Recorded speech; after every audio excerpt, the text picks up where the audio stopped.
जय श्री कृष्णा। राधे राधे। आज की इस वीडियो में कथा सुनेंगे ढोला मारू राजस्थानी लोक कथा। थोड़े प्रेम से सुनिएगा। राजस्थान के लोक कथाओं में बहुत सी प्रेम कथाएं प्रचलित है, पर इन सब से ढोला मारू प्रेम गाथा विशेष लोकप्रिय रही है। इस गाथा की लोकप्रियता का अंदाजा इसी बात से लगाया जा सकता है कि 8वीं सदी की इस घटना का नायक ढोला राजस्थान में आज भी एक प्रेमी नायक के रूप में स्मरण किया जाता है और प्रत्येक पति पत्नी की सुंदरता जोड़ी को ढोला मारू की उपमा दी जाती है। यही नहीं, आज भी लोक गीतों में स्त्रियां अपनी प्रियतम का ढोला के नाम से ही संबोधित करती है।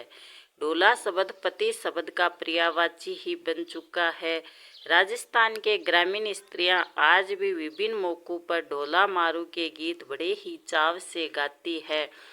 ढोला नरवर के राजा नल का पुत्र था, जिसे इतिहास में ढोला व सहल कुमार के नाम से जाना जाता था। ढोला का विवाह बालपने में जांगुल देश बीकानेर के पुंगल नामक ठिकाने के स्वामी पंवर राजा पिंगल की पुत्री मारवणी के साथ हुआ था।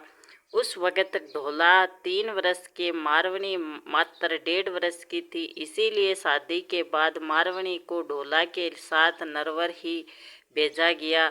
बड़े होने पर ढोला की एक और शादी मालवणी के साथ हो गई।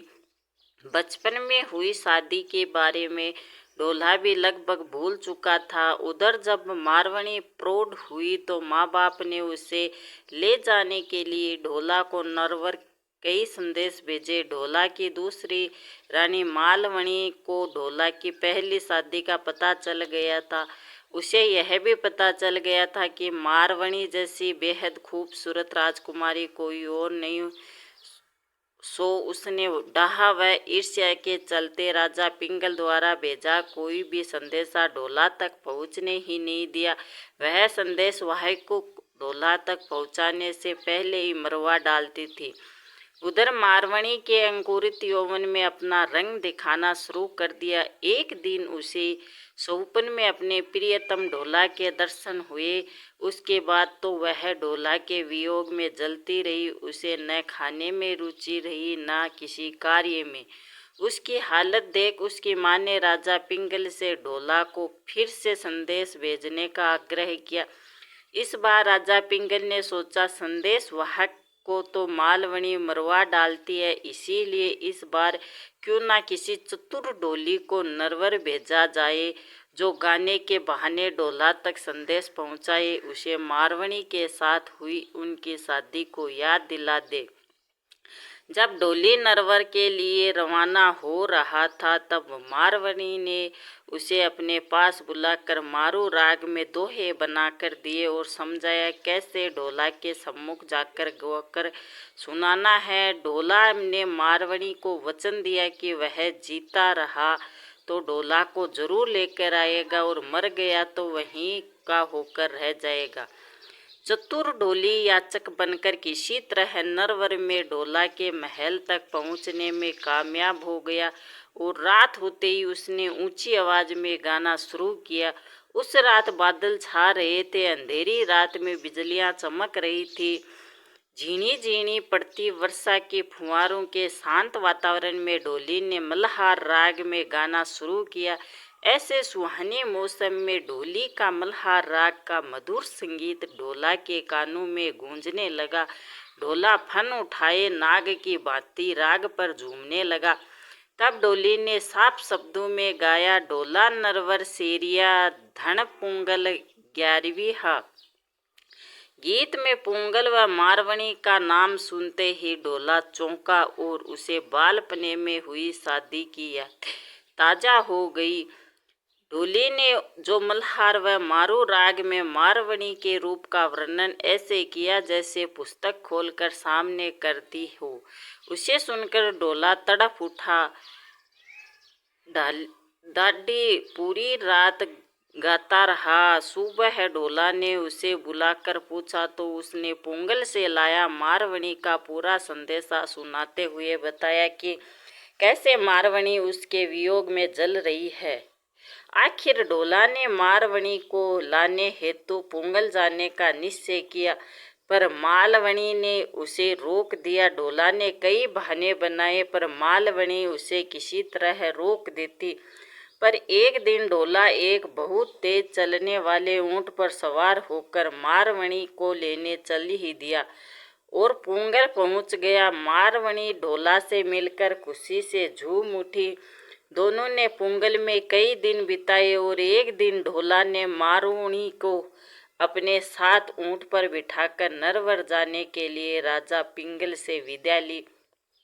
कहते हैं रास्ते में रेगिस्तान में मारुवणी को सांप ने काट खाया, पर शिव पार्वती ने आकर मारुवणी को जीवन दान दे दिया।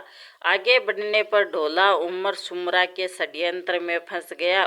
उमर सुमरा ढोला को घात से मारकर मारुवणी को हासिल करना चाहता था, सो वह उसके रास्ते में जम बिछा महफिल जमाकर बैठ गया। ढोला जब उधर से गुजरा तो उमर ने उससे मनुहार की और ढोला को रोक लिया। ढोला ने मारुवणी को ऊंट पर बैठा रहने दिया और खुद उमर के साथ अमल की मनुहार लेने बैठ गया। ढोली गा रहा था और ढोला उमर अफीम की मुनहार ले रहा था। उमर सुमरा के षड्यंत्र का ज्ञान ढोली की पत्नी को था, वह भी पुंगल की बेटी थी, सो उसके चुपके से षड्यंत्र के बारे में मारुवणी को बता दिया। मारुवणी ने ऊंट के एक एडी मार ऊंट भगाने लगा तो उसे रोकने के लिए ढोला दौड़ा। पास आते ही मारुवणी ने कहा, धोखा है, जल्दी ऊंट पर चढ़ो, और ढोला उछलकर ऊंट पर चढ़ गया। उमर सुमरा ने घोड़े पर बैठ पीछा किया, पर ढोला का वह काला ऊंट उसके कहाँ हाथ लगने वाला था। ढोला मारुवणी को लेकर नरवर पहुंच गया और उमर सुमरा हाथ मलते रह गया। नरवर पहुंचकर चतुर ढोला सोते ही ढाह की नोक झोंक का समाधान भी करता है। मारुवणी व मालवणी के साथ आनंद से रहने लगा। इसी ढोला का पुत्र लक्ष्मण हुआ, लक्ष्मण का भानु और भानु का पुत्र परम प्रतापी वज्रदम्मा हुआ, जिसने अपने वंश का खोया राज्य ग्वालियर पुनः जीतकर कछवाहा राज्य लक्ष्मी का उद्धार किया। आगे चलकर इसी वंश का एक राजकुमार दुलेह राय राजस्थान आया, जिससे मांची, बांडा रेंज, कोहा, जोटवाड़ा आदि के मीणों को मारकर अपना राज्य स्थापित किया। उसके बाद उसके पुत्र काकिले देव ने मीणों को परास्त कर आमेर पर अपना राज्य स्थापित किया, जो देश की आज़ादी तक उसके वंशजों के पास रहा।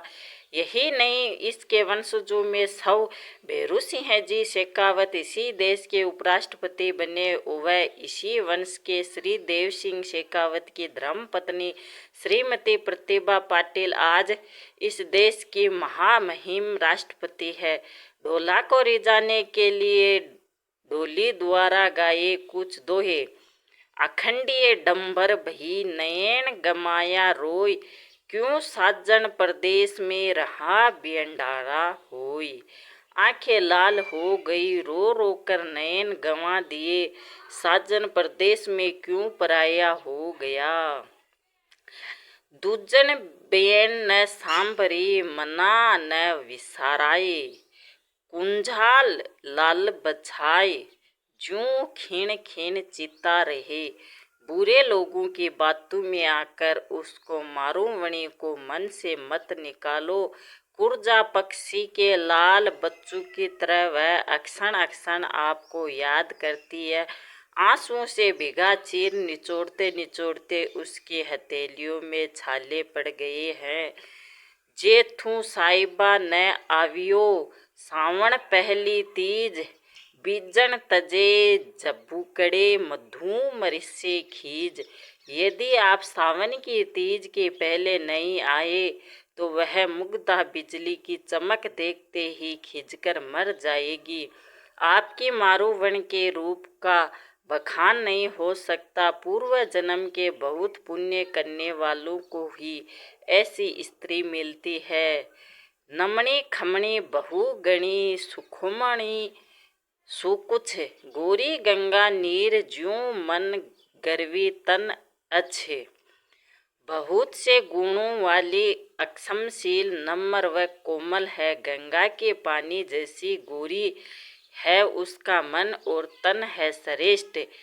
गति गयंत जंग केड़ गंभर केहर जिमी कटी लंक, हीर डसन विभर अधर मरवण बरकुटी मयंक। हाथी जैसी चाल है हीरू जैसे दांत, मूंग श्री के होठ है आपकी मारवणी के सिंहों जैसी कमर है, चंद्रमा जैसी भुएं हैं। आदितु हूँ उछलो मारुणी मुख व्रण, झीणा कपड़ा पेरियाणा ज्यों झांकिए सुभ्रण। मारवणी का मुंह सूर्य से भी उजाला है, झीणे कपड़ों में भी शरीर यूं चमकता है मानो श्रवण झांक रहा हो।